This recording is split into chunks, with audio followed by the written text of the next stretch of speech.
Hello and welcome back to another episode of Talking with Tanya. I got my best friend Gonzo again on the podcast. But let me shake this out. It's been a minute. Okay, we're done. Hello and welcome back to another episode of Talking with Tanya. I got Gonzo on here again. So in today's episode, well, first and foremost, as per usual, I'm looking for an unpaid intern, someone to kind of help me promote Talking with Tanya. I'm really hoping to grow. Someone who can help with social media, content, marketing. Maybe collaborate some creative ideas. If you're into the kind of self-growth or the kind of things that I talk about on here, don't hesitate to reach out and apply in the description below. Anyways, today's episode. So I always like to start off with life updates. How long has it been since I last posted? Let me check. It's been 2 weeks. It's been 2 weeks since I last posted. So I feel like there's nothing really new, just kind of work. I'm like still learning balance, I'm learning right now not to overextend myself. I feel like I push on the gas even when I'm running on empty. So I just been trying to like be okay with or not feel guilty taking rest, basically. Yeah. So that's something I've been working on lately. Anything self-growth related you've been working on? It's funny because I feel like I have like these little insights here and there Mm-hmm. lately, but I can't think of one specifically. Mm-hmm. I would probably say in general, perspective. My perspective on things is changing a lot. Yeah. What I'm choosing to hold on to and still believe in, and then like I feel like I'm letting go of some older beliefs too, Okay. which is good. For sure. Um, yeah, just having like a different outlook for life. I feel like I have had some intense emotional days recently, which are interesting, but I think that just has to do with like the transits and stuff. Oh. But I would say overall, I'm still continuing in the trajectory to be more hopeful and happy for the future. You know, just trying to like be present. Mm-hmm. So by transits, you mean like the astrology chart, right? Yeah, The because readings. it did say that I was gonna be like a little internal and like have intense emotional like I guess insights or. So one thing we've been like looking into is like transits, or like I don't know how often would you say you look into them? For me, I say sometimes on a day to day, but like it's mostly a weekly thing. Do you find it always to be consistent? Like what you're going through? I would say I probably check it weekly too, maybe a little less than that. Yeah, oddly enough. Oddly enough, it I feel like I've seen it before, predict it, like where like I knew what it was as I was feeling it later. Yeah. But then I've also had like times where I'm like feeling a certain way and I can't put my finger on it, and then I'll read a transit and I'll be like, that's what that is. Yeah, it names like, the feeling. I love that feeling. Yeah. Is there anything that stuck out to you recently? For me, I have some. That's why. Yeah. One of the things that I've been dealing the most actively with recently, I think, is just authenticity. Oh. And the funny thing about authenticity is a part of the way I'm expressive and stuff and interact with people is also tightly tied to behaviors I've picked up along the way for how would I put this? Like a social presence or what do they call that word when like somebody knows about you? Reputation? Yeah, I guess so. You know what I mean? So like it's just been interesting that like a lot of like the pleasant social aspects of me are authentic, but I've also acted similar to those behaviors unauthentically. Does that make sense? So it's kind of weird because it's like then it comes down to a point where I have to discern what energy is inside of me when I'm choosing how to act. Interesting. And then I can see if it's truly authentic or not. Because just like anybody else, I have emotional and social dynamics that could improve, like the way I feel and react to things, and in a way that's more authentic to you. Yes. Also, what I've been realizing is the more authentic I am, the less I feel like I have anxiety to feel about things. Interesting. Or like worry about things. You know what I mean? I feel like, yeah, just that whole change in perspective has made things. It's almost weird. It almost feels like a release in a way. You know what I mean? Like I'm not holding my breath anymore out of like in a weird way. That's good. So, yeah, because sometimes I feel like I'll get ahead of things before they're even a thing, and then I worry about how things can go wrong. Does that make sense? Yeah. When it's not even a thing. I don't know. For me, I've been using ChatGPT, right, to like kind of describe what's going on in the transits. And one thing I like that it pointed out, because sometimes it'll say some crazy stuff, right? And I'm thinking, oh my gosh, my whole life's gonna turn. You're transforming and you're killing your old self, and I'm like, what is going on? What you mean? But then it told me, like, it'll calm me down, be like, oh, some of these transits, like, they show up in subtle. It's just inner tension to where you're like in a scenario where you're feeling like between two feelings, and you're trying to decide which one to follow, but you're learning balance, like the answer, the silver lining in between, you know. And one of the things that one of the chances that stuck out to me recently is that it's talking about how my outside, like, life, my external environment, my I guess my role, what I'm doing now, basically my public image, right? Or career, job, reputation, whatever is going on in my external environment is directly affecting my internal.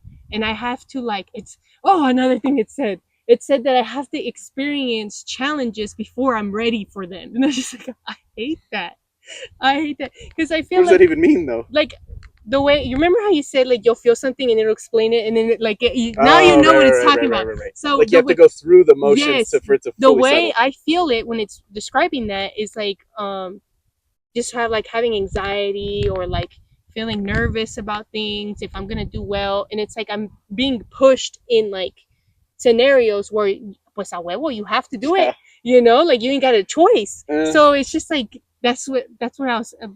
It's just how I felt. It clicked for me when I read that, and I was just like, oh my gosh, I feel like I've been feeling like that a lot lately, and it just feels like I wanted to stop already, relax.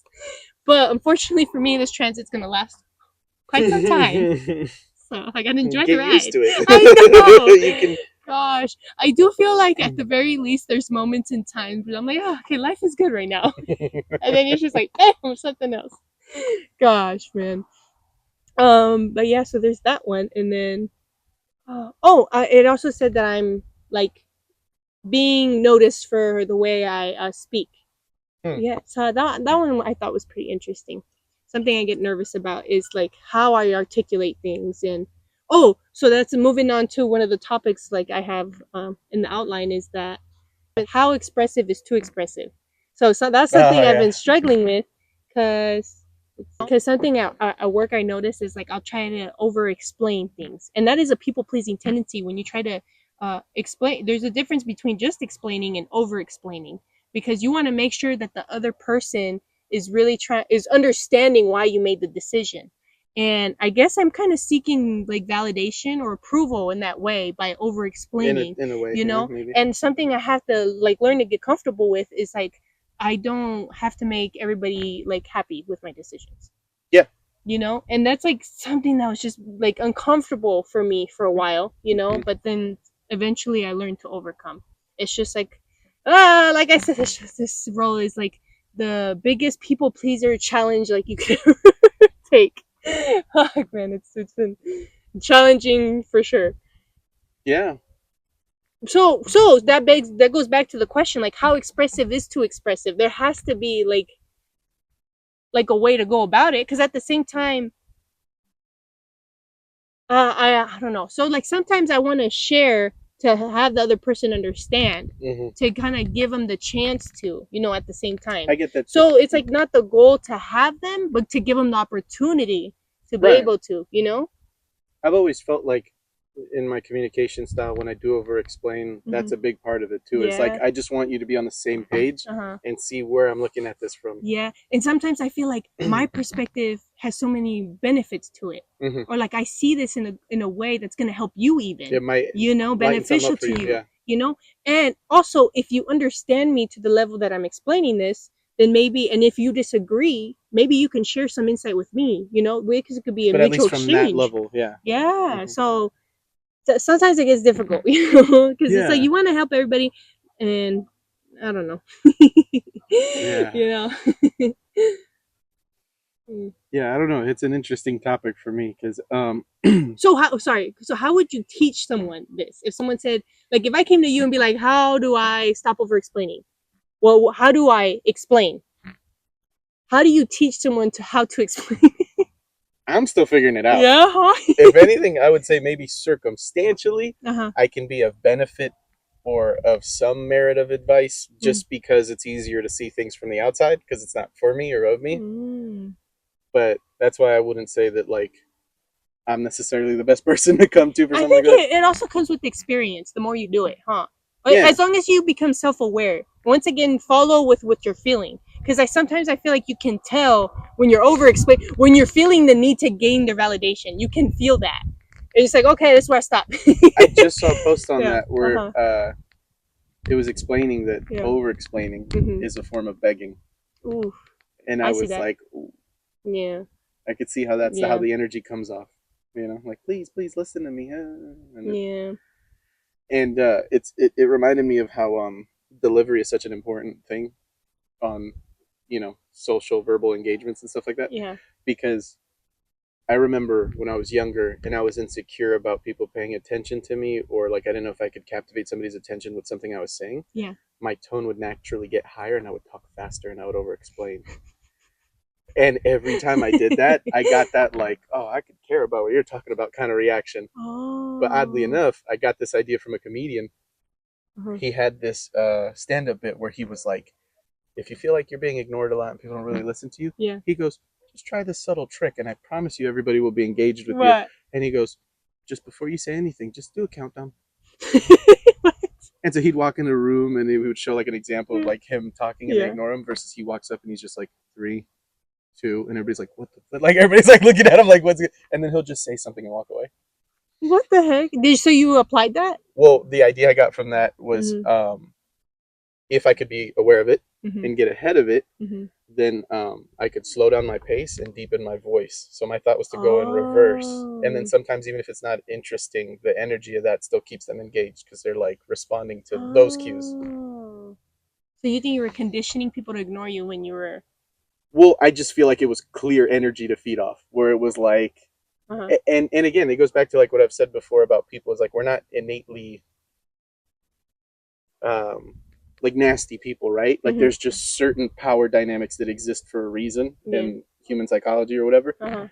And like I expect most people to take advantage of somebody clearly who is helpless, unfortunately, right? Like that tendency, that behavior pattern. It's the same way that I would expect it for that. Like if somebody talks all high pitched and they're like, and you can feel that they're not, that they're a little insecure maybe or whatever about what they're saying, then a part of you, I feel like innately goes, oh, I don't give a shit about that either. You know what I mean? Like, yeah. And I've seen it in so many different things. I don't know. It's just weird how power dynamics work, you know? Because like, I don't know. But I also don't like, I don't want it to be like a roadmap to how I behave and act either, right? Because then that feels like manipulation to a certain extent. Well, something I've been like struggling with is like sharing my time. So I've just been like fighting tooth and nail, like no. I want just me time now. Like leave me alone. But at the same time, it's like I care for these people and I want to be there for them. Yeah. So like that's my struggle, is like I shouldn't just make life about work, you know? When hanging out with people, so that's I hold that as motivation, right? I push myself to hang out with them because I feel bad that I've been like I'm always busy, right? So whenever I have an opening, I tell myself, okay, I should give this person my time. They've been asking for a while, you know? But I've been struggling to prioritize myself sometimes. Sometimes I put others before me because I feel that like sense of guilt. So it's like something I've been another thing I've been struggling with that I guess I need to find balance for as well. Yeah. I feel like I've seen that in you before, where like you'll be drained or tired, and then somebody that you care about will be like, "Hey, let's go out and hang out" or something like that, and you'll be like, you mean a lot to me, and then you'll like it'll override how tired you are. Yes. And you could totally be like, it could be like on the forefront of your mind, like I'm just coming home and I'm just gonna rest and whatever, but then that'll come up and you'll be like, you know. So something I think that comes with like lots of authenticity, right? Expressing yourself to like, how would you describe being authentic? Just being your truth and being real, right? Yeah, I would say think not from a place of fear, because that's not your truest self. That's like a negative place of desperation and all that. Yeah. And so when you're not thinking from a place like that, you're more open to naturally be authentic. And I also think that a part of being authentic is that even though you still have a filter, right? Because you have to be aware of the situations you're in and stuff like that. Like you could think about something funny at a funeral. Oh, true. So you should still know better than to, like, depending on the environment, what to engage with, what thoughts to engage in. But also not allowing, again, anything that comes from that mental space of negativity or fear or anything to like be the reason why you censor yourself. Or why you act a certain way. You know, because like you can do two of the same actions for different reasons. Being expressive, I feel like, is being authentic. I think so, because when I think back on the most comfortable and safest and confident I've ever felt, I feel like I'm more expressive than not. Yeah. So I feel like I've like, I guess it's a skill, right, to be authentic. You think so? In the sense of that it takes work, yeah. Inner like work. Anything. Well, because you don't see it everywhere either, right? Yeah, not, it is kind of a bummer that like. If anything, almost, kind of uncommon, right? I think so, because I almost feel like sometimes the reason why I've stood out to people is because I've been myself, even if it's not the coolest circumstantially. You know, like I can think of different things. Like one of them was I remember I got a compliment. Somebody thought it was quirky and cool the way that I like drink out of a pickle jar and the way I hold it with my finger. And so, like, for example, like that, right? Like somebody could make fun of that, this or that, but in my head, I'm just like, that's okay. I'll just be the dude with the pickle jar. Like, I don't think too hard about it. And I don't know. I just feel like there's something naturally attractive and impressive about that when you're really comfortable in a way, even something simple like that, that isn't necessarily flashy or cool. So I love that you bring that up, because just being your authentic self, expressing yourself, is it stands out. Right? In ways you don't even expect, like you said. And there's times too where I literally I'm just being myself, and people are like, what? Yeah. Like, I'm just like, what? and again, I think it goes into, like, for lack of a better phrasing, the power dynamics of importance and value or whatever in engagements and stuff. Because like I've thought stuff that I don't care about was cool because of the dedication and interest somebody else had in it. Oh, wow. So like I remember, like, there was this kid we would hang out with, John and I, when we were working at the aquarium. His name was George. And George had his particular interests, right? And one of them was he was really into ants. He had like 2 ant farms in his house, in his apartment. Cool. That's pretty cool. And he had like a queen ant in her in like this weird like tube. And I remember he was explaining to us, like, oh yeah, if she ever gets to starving, she could just detach her wings and eat them, and she'll grow them back later. What? And I was like, that's gangster. I was like, that's crazy. Like, if she fell on hard times, she'll just have to walk for a bit, but those wings are coming back. God. I was like, that's crazy. I mean, just imagine if you were starving and you're like, I'll just grow another arm. But isn't learning people so cool? But I remember in my head, I was like, in another circumstance, you could bring that up to me and I'd be like, I don't care, right? But like, just the way it was introduced to me, seeing how he cared about it, I think he even whispered something sweet to it. I was like, good for you, man. I was like, I think this is cool because you care about it, you know? Like, and it's also interesting. It's like stuff I'm not, I don't know about ants.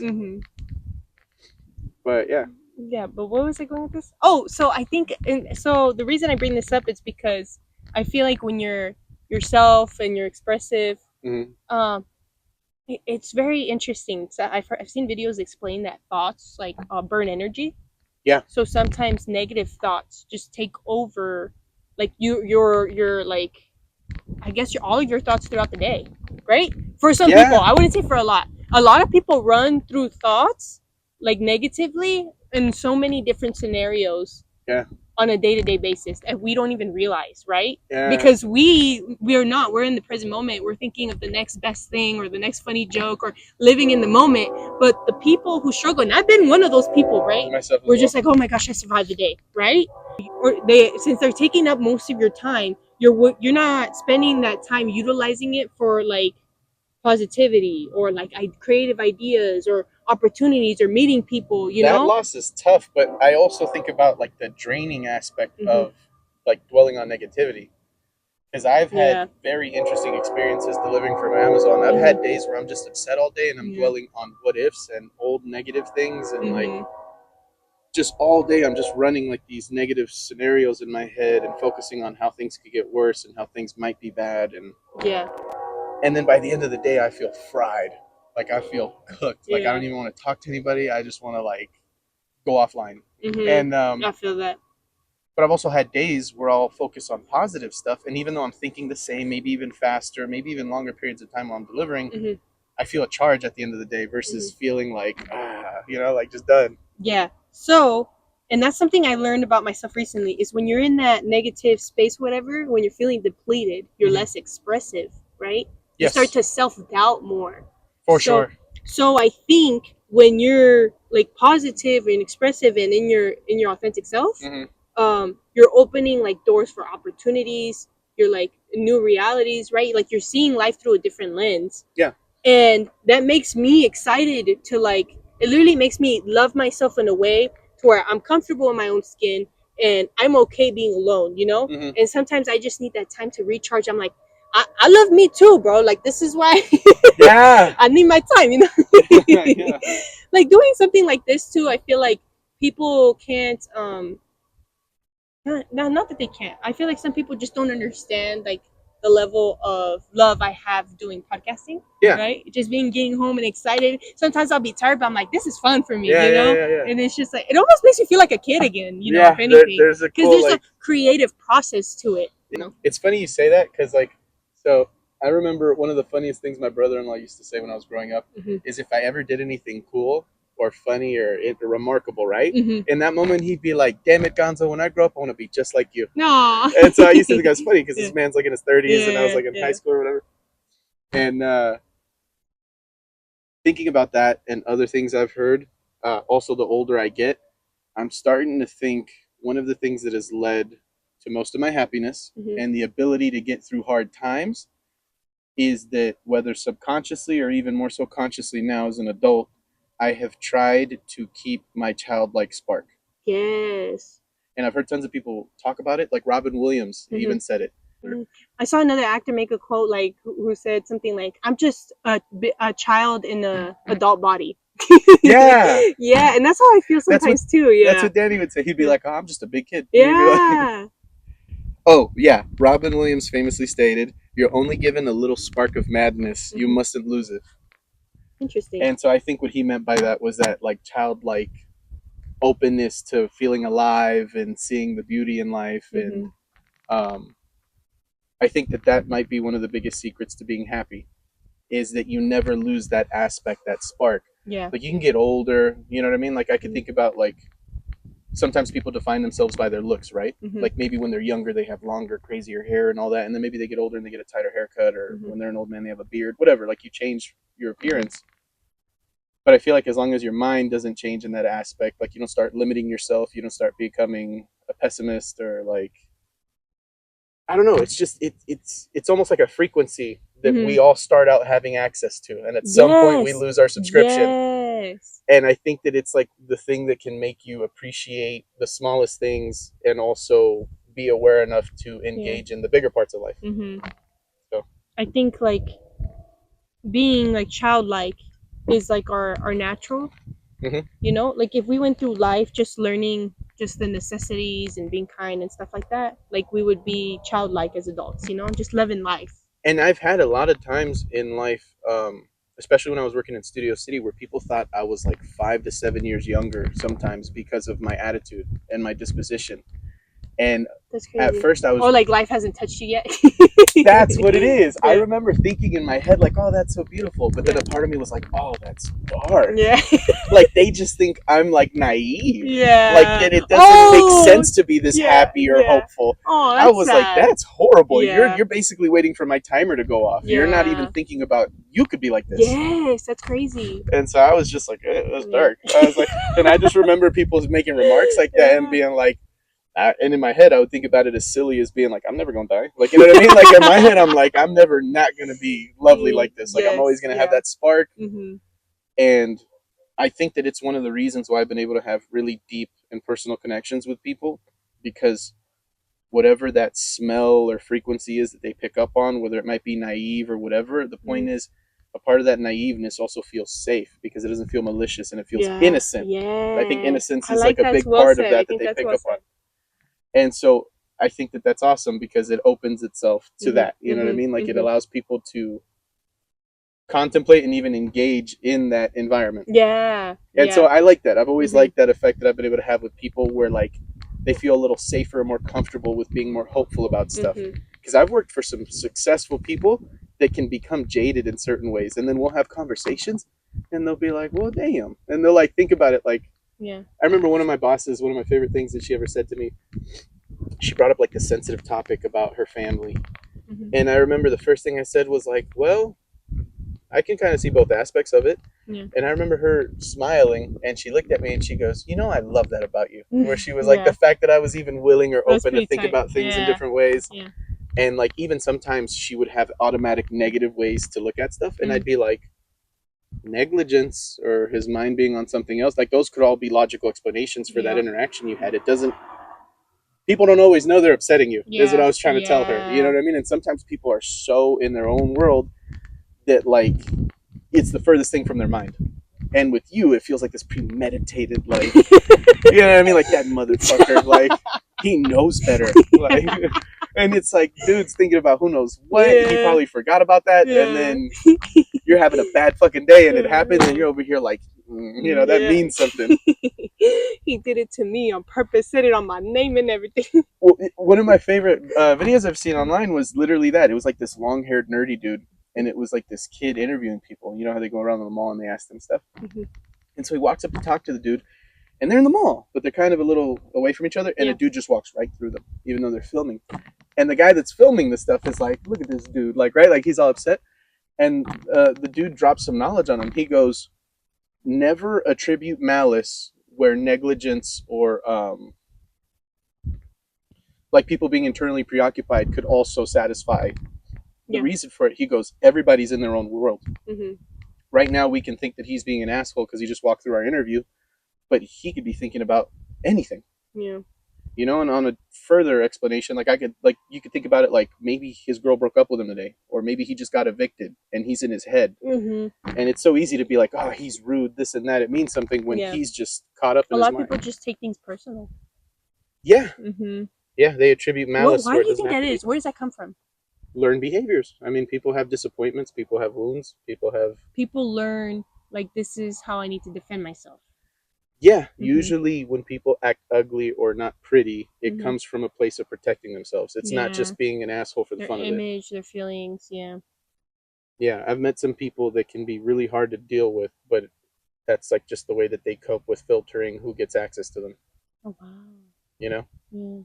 So this moves me on to the next topic where like a skill, or no, sorry, a trait that we both have, I guess it could be a skill, that I feel like is, that I like about us, that we share, right? Is that we digest people differently, right? Oh, yeah. And in the way, and what I mean when I say that is that we can see why people act the way they act. Not all the time, you know, we don't have every exact like mannerism down. Like there isn't like some book you go to like this means this.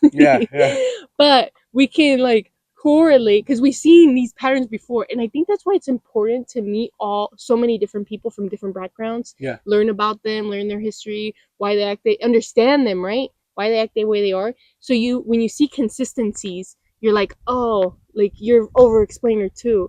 Oh, you're a hard worker because you grew up fast, didn't you? You know, so it's like you start to like see it in people, and you're just like you get to, there you go, you make connections, you get to know them just by like seeing their patterns, right? Like I've seen people who have had the bad experiences that I've had as older people, mentors and stuff, take an interest in me because of that.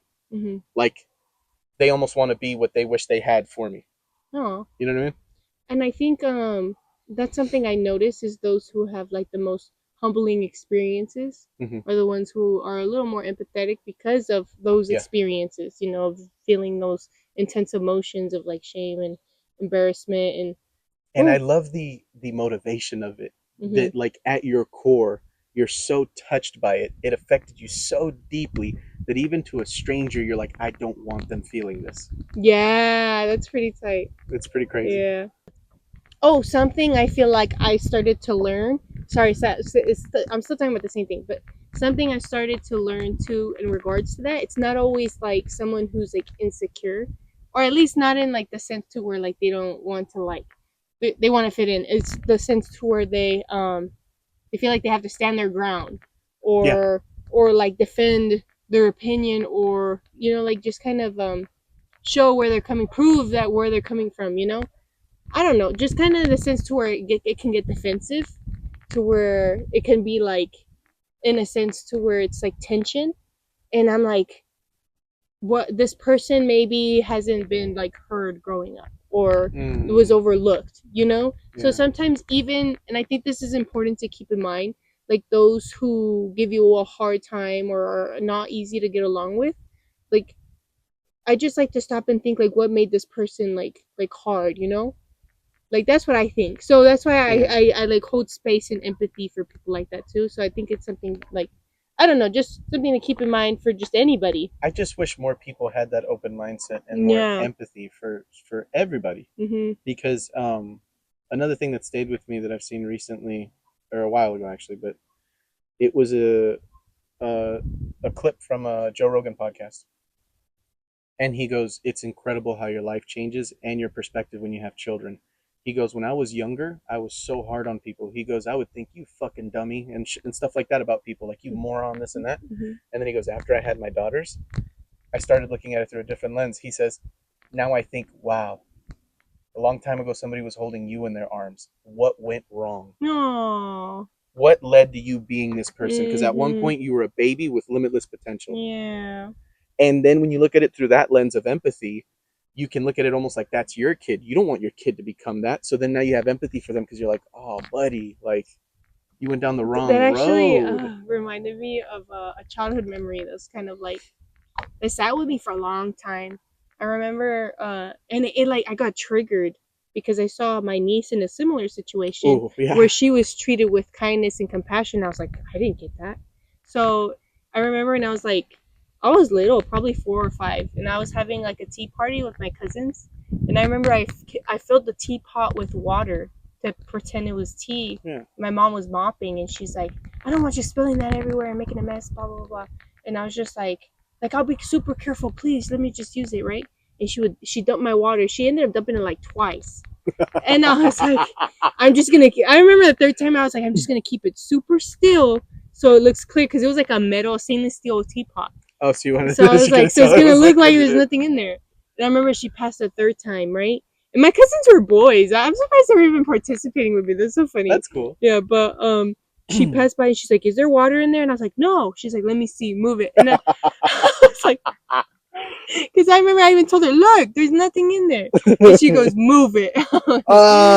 So I like barely, like, I try to go slow. She's like, give me that. And she literally took everything from me. I remember I was just so upset. I was screaming, crying, please don't take this from me, and she like put it away. She didn't let me use it anymore. So the reason I had gotten triggered again from as an adult, mind you, we're at a family gathering, I see my niece, she got like this cool ass, and I never got cool presents like this either, but she got this cool ass like it was like a dinosaur bones in like dirt, clay, hard clay that you had to like excavate, right? I love those. I had one of those. So she's all making the biggest mess, right? Just everywhere, powder everywhere, and I was like, man, if I was at your age, alarm go off. I went right back to that tea party that I had. You felt that fear and that. Like, I'm not gonna lie, I choked up a little bit, and I was like, you know what, let me... Good for you, kid, Like, I'm happy that you're not I'm happy you're getting... Literally, I saw her mom walk up and be like, oh, you're all done? Okay, I'll clean it up for you. I was like, fuck, that was tough. I was like, damn, that's because it hurts you? Yeah. But you're also so grateful that she's not... And I'm thinking, I will never treat my kid like that, It's crazy. Yeah, but... And again, I think that comes from a place of fear. Your mom didn't even trust herself to trust you. Yeah. She was just like, this is going to be a problem. I'm already cleaning. I'm not even going to let it get there. Yeah. And that's a place operating from fear. You know Not just that, like, my niece was allowed to make a mess. Yeah. I didn't even get that. And I think that could be even traced deeper to how your mom grew up. Maybe that's how her mom was with her. Mm-hmm. And so even though she loves you to the end of the world and back, in her head, she just falls right into the default of how her mom acted because she thinks that that's right on a subconscious level. even if she doesn't agree with it. Yep. And like that's the scary thing about having beliefs. I also look back and I know she had like a lot going on, you know? Yeah. Like this. So she could have had other stress that made her more sensitive. Yeah. Especially with our immigrant parents and then the way that they were raised, like it's just you grow as an adult when you speak with them and you learn more about their childhood stories, like it's just like okay, a lot of the ways you were like you parented makes sense, you know? Yeah. So okay, so like moving back to like how we see people, we see them differently, right? Mm-hmm. So I feel like because we see them differently, we treat them differently, right? Yeah. We're a little more like compassionate or empathetic, and we hold like more space for them to like express themselves in that way. But at the same time, there comes a limit to where like you're not gonna disrespect me either, though. Yeah. You know, and I feel like that's good that we can have the self awareness to know what we accept, what behaviors we can accept, because and if we express our like what is it called, or if we express our boundaries in a way that we're like, I don't like the way that you're treating me or disrespecting me, it kind of reflects their behavior to themselves. Because if we do it in a respectful manner, they're like, whoa, like they're right. You know, most of the time. I also love the approach that I've learned down the line, and this might not be the perfect way to deal with it, but I love how we've spoken on this recently. Already preemptively communicating that to them in a way that doesn't make them defensive. Also, one of the clearest ways to not make them defensive is to not make it about them. You make it about yourself and how you're That's feeling. something I've said in a previous episode before, yes. And I love the power to that because it could be something that they're sensitive about or something that triggers some insecurity about them or whatever, right? And instead you go, whatever you want to call this, brother, I feel this way. Yep. And it makes it easier for them to bridge that gap and be like, well, bottom line, brass tacks, I don't want you to feel that way. Even if I feel conflicted about the situation, at the very least, I can firmly say and clearly say, I don't want you to feel that way. And that allows the communication to flow. You know what? And that brings me back to a story you've once told me about a mutual friend we have that would make you upset. And they'd be like, well, I don't care how you feel. And I think it's because we're so like goofy, happy, easygoing. I feel this all the time. People think that they could just disrespect you. Like, no. Or, you know what? Even then, hold on. Even then, you'll start to change your mood. And I notice it with like, even like friends. I'm just like, okay, I'm going to shut down now, you know? And you don't get my full expressive self anymore. And sometimes they'll be like, where you at? I want you back. It's like, well, you're draining me. Exactly. If you didn't treat me that way. Things I don't like. That's why I'm not around. Exactly. You want to keep waiting and see what'll change first? Yes, like, exactly. And that is the best way to repair or even help the other person grow as a person. Because it mirrors to them their own behaviors. Yeah. Because if I never treat you this way, why are you treating me that way? You know? If I'm always respecting your boundaries, never making you upset or uncomfortable, why are you making me? I hate that our natural predisposition as humans allows potential for ugliness, you know? And that like weakness is often capitalized upon, not treated with empathy. Yeah. And what blows my mind is like I'm not particularly like I'm not LeBron James, right? I'm not 6'9", but I'm also not a small person. And I cannot tell you how many times I've been surprised that people that I could clearly manhandle physically have disrespected me because of my goofy nature. Like they think that they'll just get away with it. And it blows my mind because it's like J. Cole said, I don't want smoke, I want cream. I don't care if I could be the greatest fighter, this or that, or I happen to be a little bigger than those people. That does not sustain me. It doesn't fulfill me. It doesn't make me happy. It's the furthest thing from my mind. I would be happy to live in a city where I could just be sweet and soft with everybody. I don't need that, like, I could hurt you validation from people or any of that, right? I wish we just respected each other because that's the way to live. Yeah. Not because you're afraid of what I could do to you. Yep. And so many times I've had guys be crazy with me and I've had to have moments where be like, hey, what was that?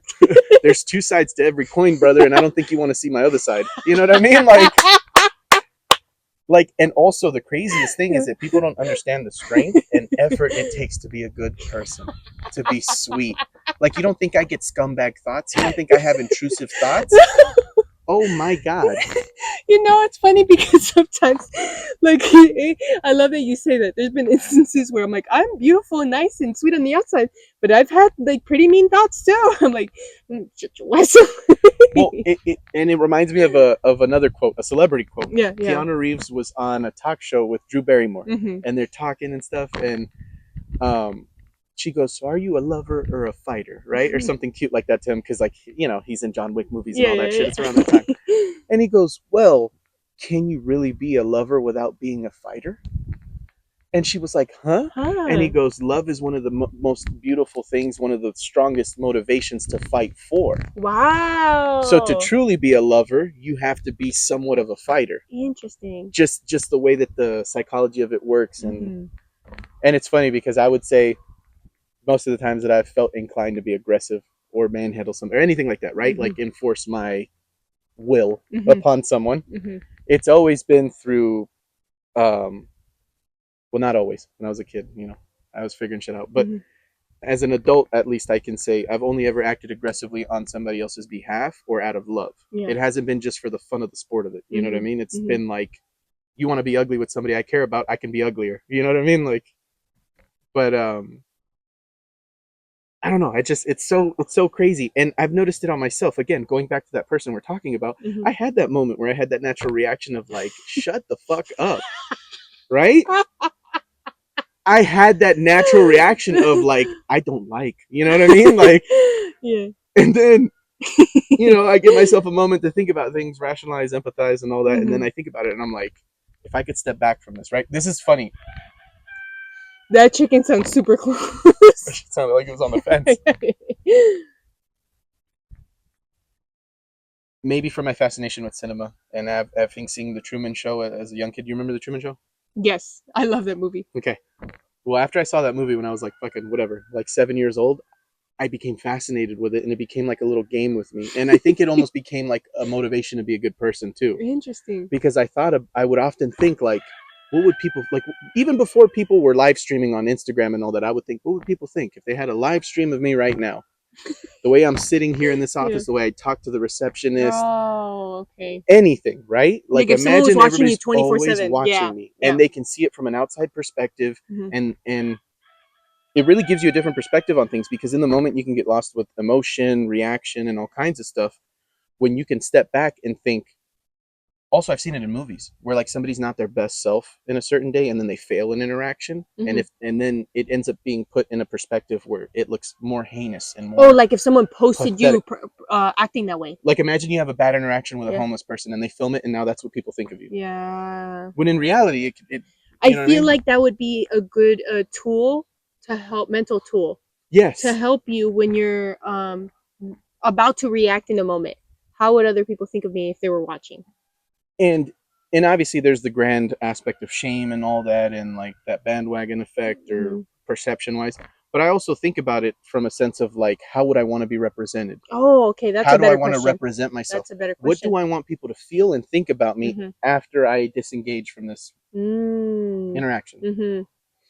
And it's funny because it's been such a prominent aspect of the way I think about sometimes interacting with people.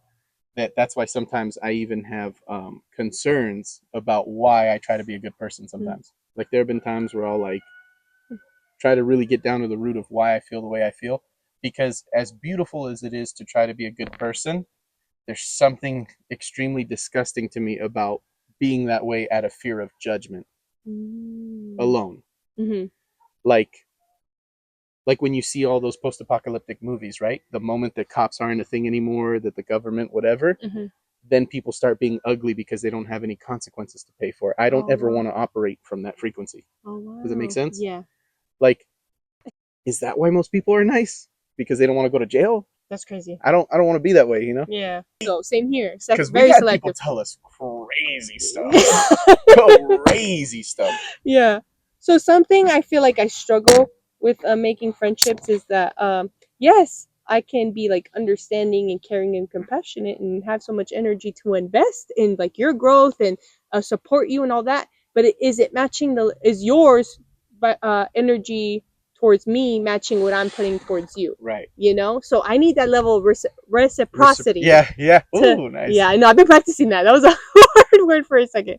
But so moving back onto male friendships, here's my personal take. I think because they're going down in numbers, right? Like males aren't having as many friends or as many, deep friends as they used to. Intimate relationships. And I think because they're struggling with vulnerability. That's 100%. And for me, how do you build a friendship? The way I see it is through building trust. Absolutely. But how do you build trust? You have to be vulnerable in order to test that trust. You know what's crazy is it's such a risk because like I could speak on John and I, right? Our friendship, we're like brothers, whatever, right? We've known each other longer than we haven't, right? And as far as us being alive, it's funny because I can think back on what that felt like. It felt like jumping off a building when I first started being vulnerable with him, and I remember. I mean, who knows? It still felt like a risk. It's still, even though obviously you pick up on things, micro expressions and all that, and like their vibe and how they react to certain things. Like I knew that John was a softer person, a more trustworthy, empathetic person. But even then, you never know. You know what I'm saying? Like somebody could be sweet and soft, and you tell them a weakness or a vulnerability of yours or a preconceived insecurity. Yeah. And they can throw it back at you or use it against. I've had women do it to me. I've had other guys do it to me where you share something. Even though you felt there was a level of trust already built, huh? That's crazy. And so I would say one of the biggest factors of that was that, and again, I don't know ultimately what the exact reason was, but I would like to think because we had similar moments of feeling small or upset or just like moments of humility and embarrassment and disappointment and failure, that we had a pretty good sense of empathy. And so that maybe made it easier for us to also, I think the way that you treat people based off of how well you vibe with them also allows for more leniency and sensitivity and openness. But yeah, it's crazy. I remember when we were like teenagers, we like started like pretty quickly, we started sharing like major insecurities and doubts and whatever, right? Like just intimate vulnerabilities and stuff.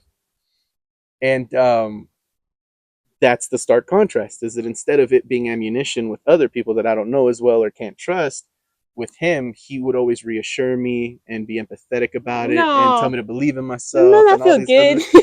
And then same thing to him. He would tell me some stuff and I'd be like, you're out of your mind. I don't even see that. I don't even think that. That's not how you come across. And the other person would be like, oh, shuck. You know what I mean? Like, hey, tell me I'm beautiful. You know what I mean? Like, and you know, like there's plenty of those moments where we're like, don't stop. Like, you know, keep going.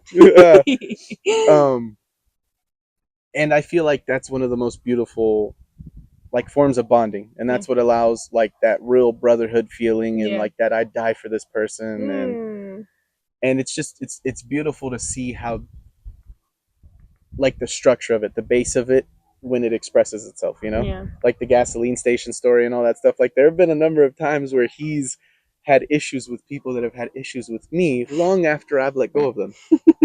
And I, you know, out of love, where he's like, you're talking to my guy all wrong. You know what I mean? Like, do it again and I'll blind you. You know, like, but it's just like he's had a lot of that energy before where I'll be like, it's okay. And he goes, it's not.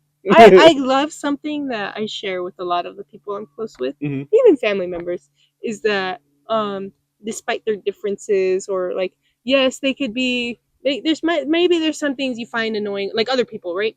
Find annoying about them. Like even if it's like an acquaintance of mine, if they like thought like someone I care about was weird or something, I'm like, hey, you be careful now. I like that person a whole lot. I don't know about you. Exactly.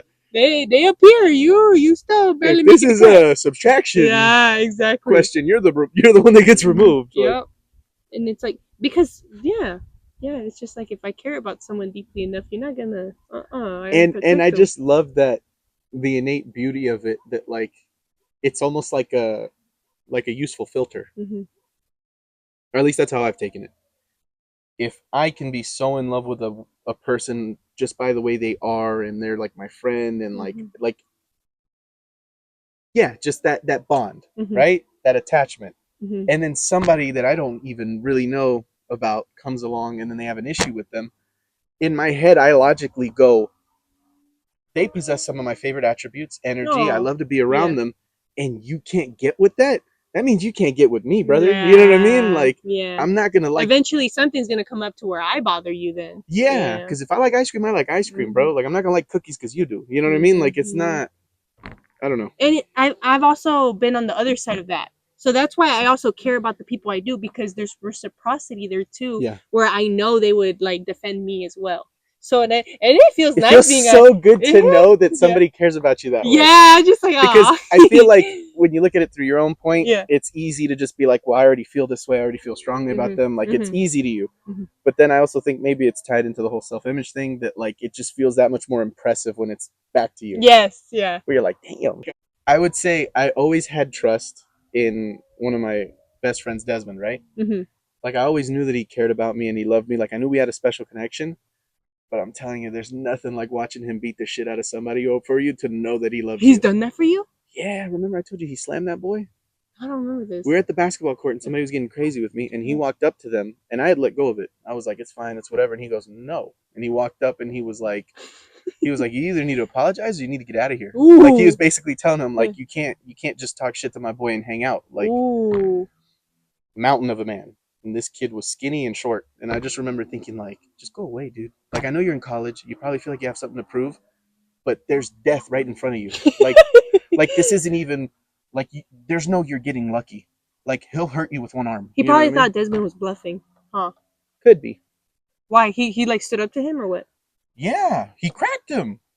They were talking to each other, and he looked at me like, I can't believe this kid is getting crazy with me. And he hit him full force, this close to him. And in the face? Being a mountain of a man, it like barely moved him. And then he looked at him, and then he looked at me like, did you just see that? And with one arm, he introduced him to the ground. He just grabbed him by his collar, no resistance. Like, the kid bounced off the ground. Whoa. And then he held him there with one arm. Yeah. A whole man. And that's when the kid realized, like, I bit off too much that I could chew. And Desmond, being, a gentle giant, when he saw the fear of God in his eyes, he didn't hit him. He just let him go. Like, he felt bad for him. Oh, wow. But to see that, though, like, he was ready to bleed for me. Like, I could tell, given it wasn't the most crazy threat ever, but the energy, like, I could tell, like, even if it was 7 dudes and they were his size, he would have had that same energy. No, you know what I mean? Like, he would have been like, I guess we're going to get beat up together. Like, so it felt real good. I got a little teary-eyed. Oh. And then later on we talked about it, and he goes, yeah, I don't like that shit. And he was like, you're not going to talk to you. He goes, in other words, right? Like, he didn't use this exact verbiage or language, but he was basically saying, like, how I think so much of you. How am I going to let this motherfucker come disrespect you? You know what I mean? Like, out of my own sense of respect and respect for you. Like, that's not okay. That's beautiful. Yeah. So what would you give advice to, like, males struggling? Like, how would you tell someone struggling to make male friendships? Like, what advice would you give I almost feel like making a joke. Like, it's like I found, like, Wonder Woman. Like, I figured out love. Like, good luck. You know what I mean? Like, I got lucky. Like, I get lucky. I don't know what you think you get lucky? What is it about you? I think a lot of it has to do with my ability or my willingness to be vulnerable. Because I've had other people that have met me recently mention that it's really refreshing to them, specifically males. Like, Chris brought that up. Yeah, but you don't bring deep shit, like, right off the bat, right? I think you can pick up on energy, and even if it's not the most intense declaration, when you can feel how and where it's coming from, that is what gives it its weight or substance. So even though I might have not released my deepest, darkest secrets, sometimes I can release something that would be equivalent to theirs. And even though it's not I don't mine, think everybody has the ability to, like, know what's appropriate or when, Okay. Also, I've been humbled so much in life that I gained experience. I just feel like I'm not that person that can live life arrogantly and to my fullest. Mm-hmm. So because of that, I'm cautious about being arrogant. Not to say, like, I have all these gifts that I have to be, like, humble about, but I'm just saying, like, it's easy to get lost in your own sauce. Yeah. You know what I mean? Like, so, and I've definitely been there. And so in that sense, I feel like acting from humility and, I don't know, it just sticks with me, that Bible verse. It says, exalt yourself and be humbled. Oh. Humble yourself and be exalted. Mm-hmm. And ever since I've adopted that mindset, that has been my experience. It could be anything. It could be how I am as a friend, my ability to be vulnerable, Maybe I have a really good run at shooting shots in a basketball game. Every time when I've come to it humble and just appreciating even whatever moments I have just to be a part of it, and not as a way to be arrogant or boastful, I've had people exalt me. I've had people speak for me. Like Chris. When Chris met the other Chris, what was the first thing he said? He goes, "Oh, this motherfucker can shoot a shot from anywhere." He said that for me. I didn't have to say anything. I didn't have to show off. I didn't have to be like, "Oh, I like basketball, this or that." He just immediately spoke for me. And I've done that for other people. Like John, when I'll introduce him to people, I'll be like, "This is a good dude." You know what I mean? Like, I'll be like, I'll mention his qualities and stuff. And then John will be like, "Oh, you know." So I feel like that's such a cooler way to live. Why go around trying to prove yourself and tell people like, "Hey, I'm special." You know what I mean? When you can have other people talk about it and you can just be humble and enjoy it, and it doesn't get in your way negatively. I think something that draws people towards you, and I think it's a quality I have, it's like you speak on not vulnerabilities in such a deep way where it's just like, "Oh my gosh, I've been abused as a child." Like, you don't have to get so crazy with it, but it's like in little moments of like unsureness or embarrassment. Like, for example, I remember one time I was in a college course and I was lost, right? And they said, "Okay, go to the back room and pick out like a pottery cup or something." I forgot what it was. Oh no, go get your item that you've been working on. And I remember he had like given a lecture and I was lost, and then I go in the back and I go, "Did you get any of that?" Because I was lost the whole time.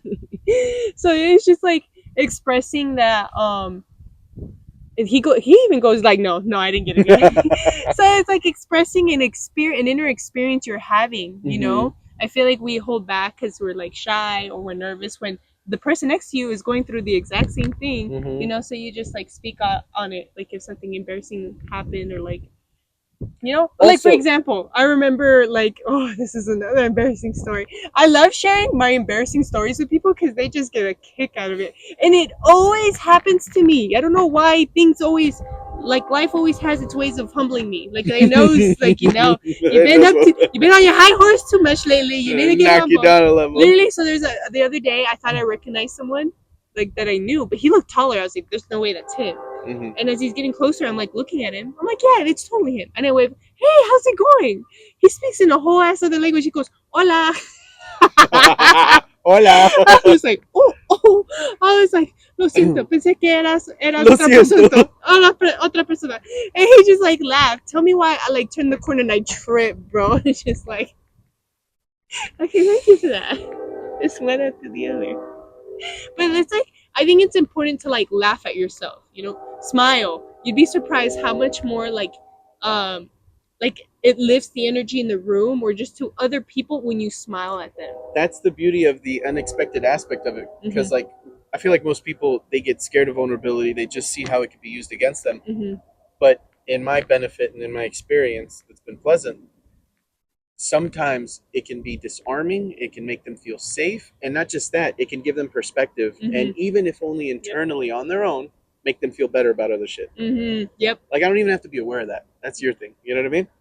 So I don't know. There's just something powerful to that. To have that presence and that lack of judgment and that openness and that acceptance towards people. It's just being expressive about how you're feeling, you know? But there's something so like there's something powerful in that aspect of a male friendship if you can reach that level, to know how much you love and respect the other person, to really feel a brotherhood, and to feel safe with them. Like you can talk to them about anything. You know what I mean? Like I make this joke all the time, but I don't have friends I can't bury bodies with. Does that make sense? Like I need to know you ride for me, and not that I ever want to be involved in anything like that. But I'm just saying, like Frank Ocean said it in a song. He goes, "I don't have any friends I can't break the law with." No, I love that. You know what I mean? And it could be something silly like smoking weed at the beach. You know what I mean? It doesn't have to be anything heinous. But and even if it was, like, to know that there's a person who's willing to ride for you to that level, that's tight. Yes, it is. It's powerful. It's chosen family, bro. It really is. Yeah.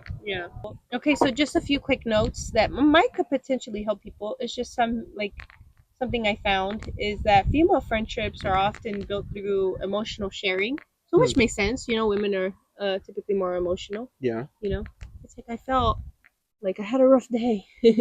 I'm feeling this way. You know, like, which makes sense. And it's just like, I feel like we're good listeners. for sure. Women are definitely good listeners. That's why we make better therapists and teachers. We're more nurturing. Yeah. They're also built through processing feelings together. I think it's like when you speak on like how you felt about something, you know, like you walk through the emotional experience of it, and that helps. Personal conversations. So yeah, being vulnerable is also a thing. But for male friendships, it says they're built through shared activities. So I think, you know, guys like to do sports more, like basketball. I know you guys were very active, you know, growing up. Or maybe camping, hiking, just going on adventures together. It says it's also built through humor. I always found guys to be way more funnier than girls. Hopefully. I don't get canceled for saying that. Women are dumb. No, I'm just kidding. No. I always love those silly, like, whenever you see something online, especially nowadays, you got to think about what their motivations are, their agendas. But it's very common to see, like, oh, this is how the world works, or advice on this or that. And I always think it's funny when they're like, I have some truth for you. And then it's like, men are this way, women are this way. And it's like, yes, there are things that you can attribute to us primarily. But just those arguments of when they're like, women are dumb or men are dumb, that's why they can't do this. It's always funny to me. Yeah.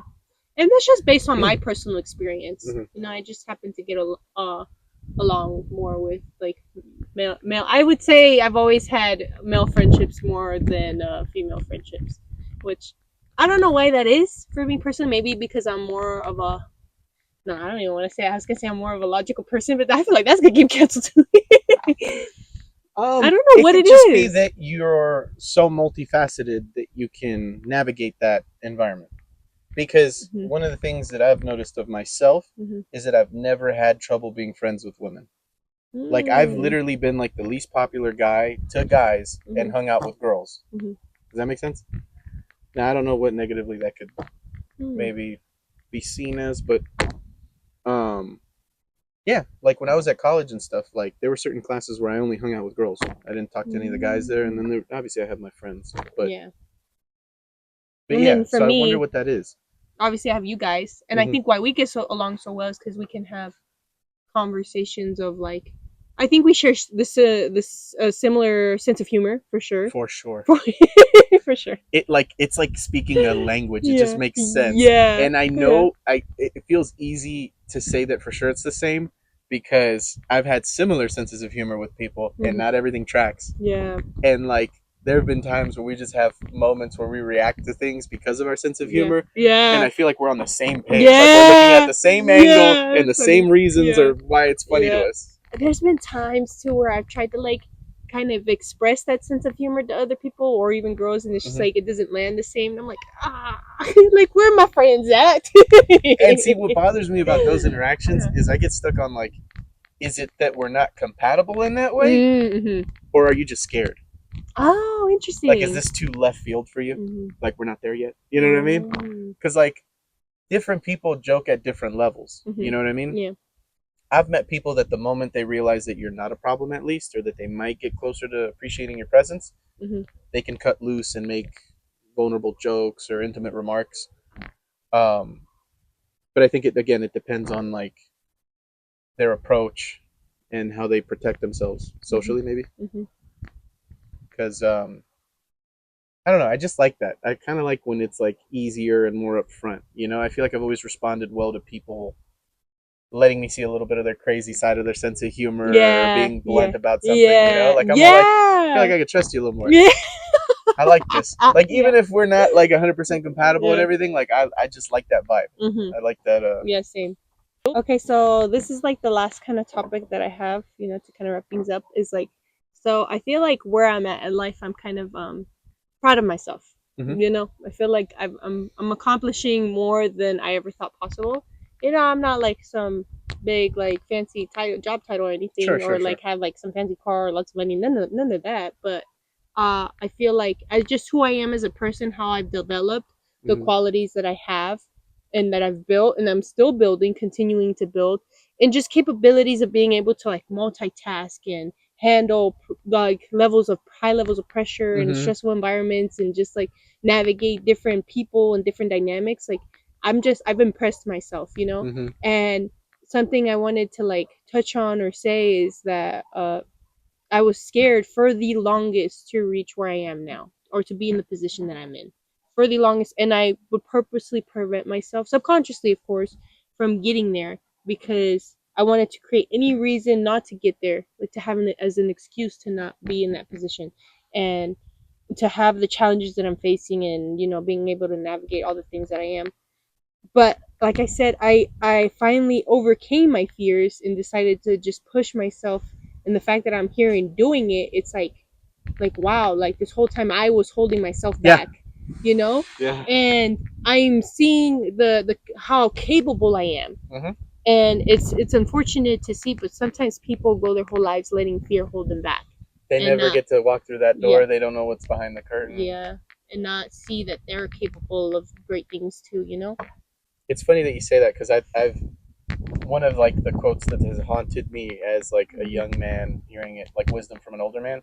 It's more of like a physical aspect of that, right? So I remember my uncle said this to me, and then I saw it on social media too. And basically it was urging young men to live their lives to the fullest, test your body, this and that and all that, right? So that when you're an old man, you have no doubts. Like you knew like basically find your limitation. And in a way you get to know yourself better, and you can see what you can strive for, and it's like motivational, encouraging. But I feel like it's the same thing, because I had my uncle tell me that. He goes, dude, if I had your body, because my uncle's short. Yeah. He goes, I'd be an all-star. He goes, I was always a good athlete, but I was short. And he goes, I don't understand you kids with video games and all that. He goes, I'm an old fat man, but he goes, but I've lived. I've done stuff. Yeah. I know what I can do. Dang. He goes, so I can be a happy fat old man. He goes, don't be a fat old man that's sad because you never found out what you could do. Yeah. Like you never, And I feel like it ties straight into that too, is like, that's another aspect of it, is like, see your potential. Yep. See what you can be when you allow yourself not to operate from fear. Not just that, the fact that I've like exceeded my expectations. Yeah. Right? It only makes me excited and energized to be like, what else can I do? Because it reframes your perspective. Yes, you're like, I was wrong. You're like, I'm not even worried about focusing on potential limitations anymore. Let's just see what I can do. Yeah. Because this was past what I even expected. And I'm just like focusing on the next thing. Where else can I grow? Yep. Ooh, look at that guy. Oh heck no! What is he called? Pincer bug? No, there's another word for it. They look evil to me, but they're One time I had one on my hand that I didn't notice when I was a kid, and then finally I felt the sting, and he was opening up my skin, like he was like cutting me open. Like he cut it and opened it. Yeah, and I was like, what the heck? I just flicked them off. It was freaking me out. Those things are vicious. I forgot what they're called. But they're pretty slow. Bother me. Earwig. That's what they're called. Really? Yeah, earwig. Ugh, that's a creepy name. Okay, so what's something fear convinced you wasn't possible? Well, for me, it was... I don't know. Shit, for me, everything. Yeah, right? Me too. There are so many things that I have done that I've been scared to do. And then I've done them, and it like... I don't know. It's interesting. I will say I feel more fortunate that sometimes my life has felt more like a movie, where like things naturally just kind of set in place, and it feels more like there's a track I'm on. So in that sense, it feels like a beneficial handicap. But I don't know. It's weird. I've been fortunate enough that in most of the times that I've been able to learn that or see the other side of the curtain and be like, oh, I can do things. Yeah. I shouldn't limit myself with perspective of fear. And you think there's any fears that are still holding you back? Absolutely. Absolutely. There are plenty of things that I've yet to experience in life, and fear is tied heavily into those things. You know what's a big one for me? This podcast. Really? That in the beginning, yeah. Oh, yeah, I thought I couldn't do it, put myself out there, Yeah. be vulnerable in the way that I have. Which is crazy. The both of us. Yeah. I feel like we've made big milestones on here, just Yeah. sharing things and like being expressive. And like years ago, I would have been mortified sharing the things that I've shared, just like fear of judgment, Yeah. fear of not being accepted, of like being seen in a certain way. So like those kind of fears would hold me back. Yeah. But now I'm starting to realize like that's what's building connections and what's helping me find my people, you know? So it's definitely a bunch of shifts in perspectives that help me overcome fears. But you gotta find like the answers. You have to question your own thoughts. You gotta dig and I'm trying to word this the right way. You gotta explore your fears. Notice the root of where they came from, and realize why you're fearful in the first explore place. The aspect of there you go. Why, and then decide for yourself if you're okay with that. For me, I was like, no, I don't want to be the type of person who's worried about how I'm perceived to these type of people. Like, if like I'm not, if I don't want to align myself with these people, why do I even care what they think about? Yeah. That's what I'm saying. It's just like, why am I letting other people's perception of me control how I want to go far, like where in life I want to go? I always say, who do you want to sit with? I Always, like that. and it's so beautiful when you think like that, because you see like these great people who have accomplished these great things, and you hear their stories, and you're just like, wow, I can be like that person. I've heard a really intense like quote or phrase for like that distinction, and it can come off as really arrogant and stuff. Like, that's not where I like to enjoy its meaning. But it sat with me for a while, or it still sits with me. It's, a lion does not concern itself with the opinion of sheep. Now, it's easy to get ahead of yourself. You've told me that before, and it literally stops me in my tracks, and I'm like, you're right. and I love it. I love that saying. I feel like it's something to live by, but not from a place of arrogance. Not like, of course, that you have to be better than people and like, they're below me, who cares what they think. No, I take it as a strong distinction. There are massive differences between a lion and a sheep. Yeah. Doesn't have to be better or worse. It's just different. Oh. And if you're a lion, yeah, why do you care about what sheep think about you? Think about what lions think about you. Because that's what you want to be, right? That's what you are. Yeah. So that's how I see it. Interesting. If they're not like-minded people, we don't share the same values, they don't care about the things that I do, what do I care what they think? Right? One of the quotes I've heard early on when I was like breaking out of my shell was, there's always going to be people who dislike you. No matter what you do, you can't make everyone happy. So that really had me sitting to think like, okay, so then I might as well do whatever I want. Yeah. What the heck am I doing then? If I can't even achieve my ultimate people pleaser goal, then why am I even fucking putting anything into this career? At this point, you might as well choose what you want to do. Because you can't even dream the dream. Like, it's not going to happen. Yeah. So a friend to everyone is a friend to no one. Yep. Yeah. What belief about yourself have you proven wrong recently? The impact I have on people. Oh, I love that. I think that sometimes it's easy, especially with a not optimal self-image, that you can forget the depth and impact that you can have on people. You can forget what makes you special and what people enjoy the most of you for being yourself.